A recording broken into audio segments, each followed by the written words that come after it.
बिस्मिल्लाहिर्रहमानिर्रहीम। अस्सलाम वालेकुम स्टूडेंट्स।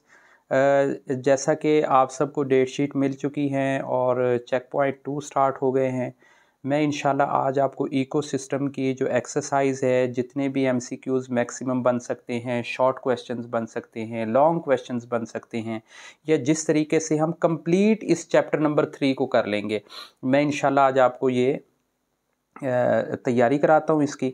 हम इंशाल्लाह इस एक्सरसाइज को करते हैं। पहले हम देखते हैं ब्रीफ क्वेश्चंस को ना, छोटे छोटे जो क्वेश्चंस हमारे हो सकते हैं वो क्या है।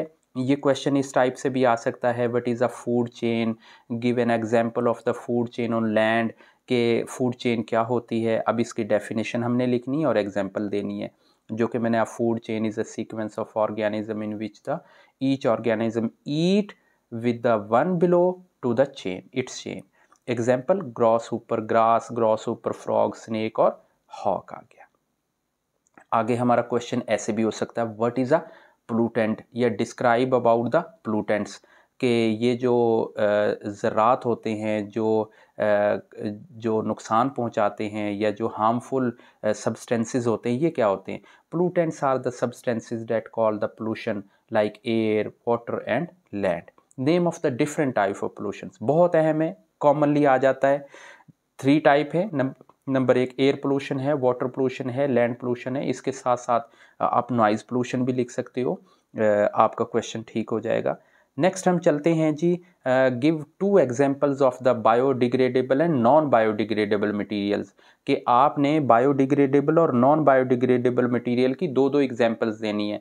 अब आप देखें कि बायोडिग्रेडेबल मटेरियल आपने लिखना है और उसकी आगे एग्जांपल लिख देनी है, वेजिटेबल पील्स और पेपर। इसके बाद आपने नेक्स्ट नीचे हेडिंग देनी है, नॉन बायोडिग्रेडेबल की हेडिंग बिल्कुल सेंटर में आपने देनी है, सेंटर में, बिल्कुल सेंटर के अंदर देनी है ना, जहां आप आंसर अपने लिख रहे होते हो, नॉन बायोडिग्रेडेबल, और उसके सामने आपने लिख देना plastic and metal cans. Next हमारा एक क्वेश्चन इस टाइप से भी आ जाता है, what is a soil erosion, के जो ज़मीन होती है ये जो ऊपर से रिमूव हो जाती है, ये क्या होती है। इसका ज़ाया हो जाना, ज़मीन का ज़ाया हो जाना क्या होता है। Soil erosion is a process which remove the from the original location by wind, यानी तेज़ आंधी आ गई, बहुत ज़्यादा सैलाब आ गया या कोई और फोर्स आ गई। नेक्स्ट हम क्वेश्चन नंबर 6 पे चलते हैं, why has the deforestation increase the recent time of compare to the past, यानी पिछले गुजरे हुए टाइम की बजाय आज जंगलात क्यों काटे जा रहे हैं। Because population of growth, because agriculture expansion, because urbanization, यानी लोगों की आबादी का ज़्यादा हो जाना, बहुत सारे फैक्टर्स हैं। स्क्रीनशॉट लें और इसे अपने नोट्स बनाइएगा, और अगर किसी को नोट्स चाहिए हो तो मैं आपको व्हाट्सएप नंबर अपना शेयर करूंगा, ताकि आप मुझे व्हाट्सएप पे कांटेक्ट करें और मैं पूरे का पूरा चैप्टर आपको नोट्स प्रोवाइड कर दूंगा, जिन्हें आप प्रिंट आउट लें और हैंड आउट लेके आप अच्छे तरीके से अपनी पेपर की प्रिपरेशन करें और अच्छे मार्क्स हासिल करें। नंबर आता है आंसर इन डिटेल का, जो कि हमारी जो बुक है उसके अंदर answer in detail page number 43 पे आ जाते हैं, कि 4 steps of food chain are, कि 4 कौन कौन से स्टेप हैं। प्रोड्यूसर्स होते हैं, जो पौधे होते हैं, और दूसरा प्राइमरी कंज्यूमर्स होते हैं, सेकेंडरी कंज्यूमर्स होते हैं, टेरिटरी कंज्यूमर्स होते हैं, यानी हमने फूड चेन के 4 स्टेप्स बयान करने। अब इनको थोड़ा सा एक्सप्लेन भी करना ज़रूरी है, क्योंकि ये इन डिटेल हैं। अब आपको ये पता कैसे चले कि ये डिटेल क्वेश्चन है और ये शॉर्ट क्वेश्चन है। देखिए, मान लेके अगर कोई क्वेश्चन आपका 5 या 5 से ज़्यादा नंबरों का आ रहा है ना, उसे आपने डिटेल ही कंसिडर करना है। फ़र्ज़ कर लें कि ये डिटेल में 5 नंबर का आ जाता है, तो आपने बिना सोचे समझे इसको इस एंगल में लिखना, कम से कम 5 से 6 या 7 लाइनें तो इस क्वेश्चन की बनती हैं और लिखनी है आप लोगों ने। इसे आप स्क्रीनशॉट लें ताकि आपको ये रीड करना आसान हो जाए। और नेक्स्ट पे हम चलते हैं, एक आंसर है, क्वेश्चन नंबर 2 है, link higher up to the food chain depend on the lower link, के जो फूड चेन के अंदर जो ऊपर का लिंक होता है वो नीचे वाले लिंक से कैसे लिंक होता है, कैसे डिपेंड करता है। जैसे नंबर 1 पे आता है, in food chain above the hawk depend on snake, कि जो वो बाज है, जो ईगल है, वो स्नेक पे तो डिपेंड कर रहा है कि उसे खाएगा, और ये जो स्नेक है ये फ्रॉग पे डिपेंड कर रहा है, और ये फ्रॉग है ये ग्रॉस ऊपर पे डिपेंड कर रहा है, और ये जो ग्रॉस ऊपर है ये ग्रास पे डिपेंड कर रहा है। सो ये इनका लिंक हो गया। अब नेक्स्ट हमारा क्वेश्चन है इन डिटेल में, describe the water pollution effects and on the human and the marine life. Marine life, aquatic life एक ही बात है, मैरीन लाइफ, इक्वेटिक लाइफ एक ही बात है। अब डेफिनेशन हम देखते हैं वाटर पोल्यूशन की, जो कि ज़रूरी है। Water pollution is the contamination of the water, यानी ये आलूदा पानी होता है by harmful substances. These substances can be variety of sources like industrial wastage होता है, पेस्टिसाइड्स इसमें होती है, वॉशिंग और बाथिंग नियर वाटर बॉडीज़ होता है ना, गाड़ियों को सर्विस स्टेशन खुली जगह पे बना देते हैं, पानी के अंदर ज़ाया होते हैं, नुकसान होता है। अब इसका एक नेक्स्ट टॉपिक है इफेक्ट ऑफ वाटर पोल्यूशन, कि भाई पानी आलूदा होएगा तो क्या होएगा। अब वाटर पोल्यूशन से नेगेटिव इफेक्ट आएंगे ह्यूमन हेल्थ पे, including the water borne disease होंगी, जैसे कॉलरा है, टाइफाइड है, और दूसरा मैरीन लाइफ जो होती है ना, जो एक्वेटिक लाइफ है, जैसे फिश हैं वो किल हो जाएंगी, एक्वेटिक ऑर्गेनिजम्स जो हैं वो नुकसान में होंगे। नेक्स्ट हम क्वेश्चन नंबर जो डी है पेज नंबर 43 का, उसी का नेक्स्ट पार्ट हम पढ़ते हैं। How can happen, what can happen if air pollution goes unchecked, कि अगर हम बिना किसी चेक के, बिना किसी ऑब्जर्वेशन के एयर पोल्यूशन करते रहेंगे तो उससे क्या होगा, और हम कैसे एयर पोल्यूशन रिड्यूस कर सकते हैं। बहुत अहम कंसेप्ट है। Unchecked air pollution can be a number of negative effect human health, including respiratory problems such as asthma, and also contribute the climate change। यानी मौसम भी गर्म होता है, आबो हवा भी गर्म होती है, हमें एस्थमा की प्रॉब्लम हो सकती है और दूसरे रेस्पिरेटरी प्रॉब्लम्स हो सकती हैं। अब इनको रिड्यूस कैसे करें? ग्रो मोर प्लांट्स, ज़्यादा प्लांट लगाएं, ऑक्सीजन ज़्यादा हो, एटमॉस्फेयर में ज़्यादा ऑक्सीजन आ जाए। कंट्रोल और burning fuel, use public transport, यानी ज़्यादा हम फ्यूल को बर्न नहीं करें। Don't burn plastic, non biodegradable material, के हम प्लास्टिक को और जो अदर नॉन बायोडिग्रेडेबल मटेरियल्स हैं उनको बर्न नहीं करें। नेक्स्ट हम क्वेश्चन नंबर 5 पे आते हैं। List 5 example of how can we help to save the environment. 5 हमने एग्जांपल देने। नंबर 1, लेस ड्राइव, थोड़ी गाड़ी चलानी है, कोशिश करना है वॉक और टेक पब्लिक ट्रांसपोर्ट। नंबर 2 पे आ जाता है use energy efficient appliances like bulbs हैं, ट्यूबलाइट्स हैं, एनर्जी सेवर्स हैं। कंजर्व वाटर एनर्जी, के वाटर और एनर्जी को कंजर्व भी करना है। और प्लांट ट्रीज, यानी दरख्त ज़्यादा लगाने हैं, वेजिटेशन ज़्यादा करनी है। दूसरा, support policies that reduce the air pollution, और ऐसी पॉलिसीज़ जो एयर पोल्यूशन रिड्यूस करते हैं उनके ऊपर अमल भी करना है। नेक्स्ट हमारा क्वेश्चन नंबर 6 है, एक्सप्लेनेशन में आता है। Here are some of the reasons, explain the impact of non biodegradable material. ये बार बार ना नॉन बायोडिग्रेडेबल मटेरियल के बारे में आ रहा है, कंसेप्ट पूछा जा रहा है। बड़ा अहम टॉपिक है, समझना भी ज़रूरी है, याद करना भी ज़रूरी है।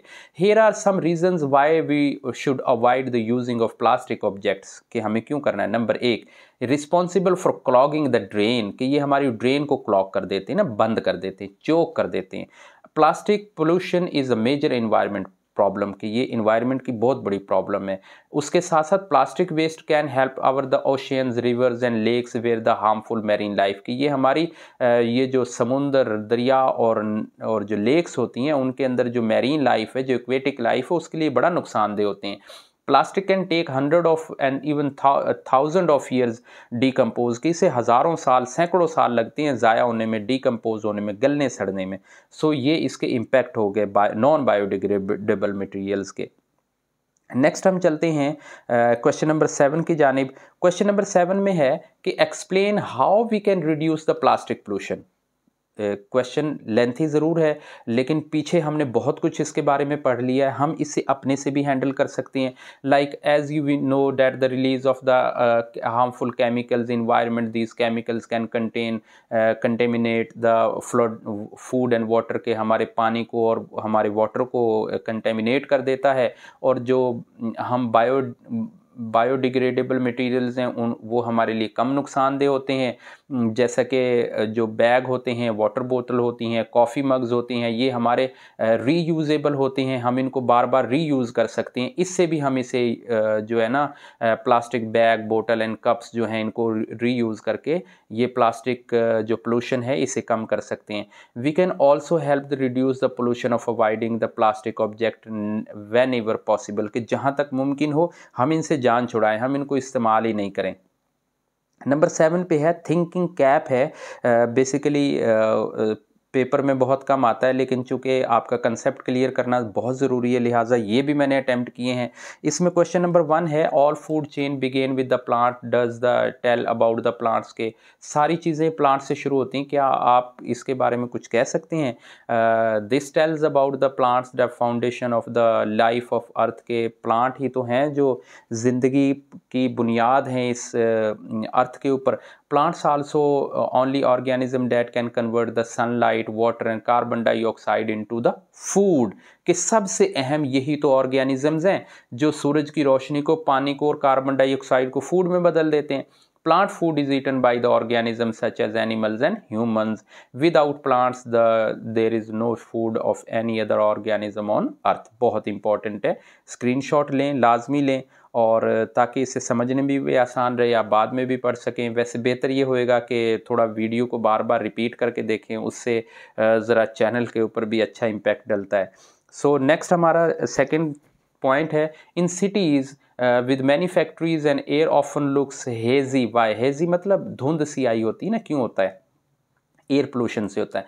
The air in the cities many factories often looks hazy because of air pollution, के वो हवा की आलूदगी की वजह से ऐसा होता है। Air pollution is the release the harmful substances in air, factories release variety of pollutants in air including carbon dioxide, nitrogen and particulate the matters, और बहुत सारे इसमें जो मैटर्स हैं वो आ रहे होते हैं। These pollutants can also react the sunlight with smoke and the pollution causes by the haziness, और ये से आप स्मोक भी कह सकते हैं, या ये लुक्स हेजी की जगह पे ना स्मोक भी आ सकता है। अब रीज़न भी आपने क्लियर करनी है। सो अल्हम्दुलिल्लाह हमारा जो लास्ट वाला क्वेश्चन है, why should we avoid using plastic objects, कि हम कैसे यूज़ कर सकते हैं, कैसे हम दूर रह सकते हैं इन प्लास्टिक ऑब्जेक्ट से, या कैसे अवॉइड कर सकते हैं। सो नॉन बायोडिग्रेडेबल मटेरियल, हमने बहुत कुछ पीछे पढ़ लिया। देखें, आपने चैप्टर में भी पढ़ा, हमने क्वेश्चन भी पढ़े। अब तो माशाल्लाह से आपकी स्किल इतनी हो गई है कि अब आप इनसे कैसे यूज़ करेंगे? अवॉइड करके, इनको थोड़ा थोड़ा दूर रह के। माइक्रो प्लास्टिक भी नहीं यूज़ करनी है, इसी तरह से अवॉइड करना है, और रीयूजेबल जो मटेरियल्स हैं उनको यूज़ करना है, और इस तरह से हम इनको अवॉइड कर सकते हैं। सो हमारी जो एक्सरसाइज है चैप्टर नंबर 3 की, एक वीडियो हमने अपलोड की है वर्कबुक से और एक की है हमने टेक्स्ट बुक से। अल्हम्दुलिल्लाह मुझे उम्मीद है कि ये चैप्टर हमारा क्लियर हो चुका होगा। नेक्स्ट वीडियो इंशाल्लाह नेक्स्ट चैप्टर से रिलेटेड होगी। तब तक के लिए अल्लाह हाफिज़। और कोई क्वेश्चन ना समझ में आया हो, मैं अपना मोबाइल नंबर व्हाट्सएप नंबर दे रहा हूँ जो पर्सनली तौर पे एकेडमी से रिलेटेड है। सो अगर कोई आप क्वेश्चन करते हैं या कोई नोट्स आपको किसी चैप्टर के पार्टिकुलर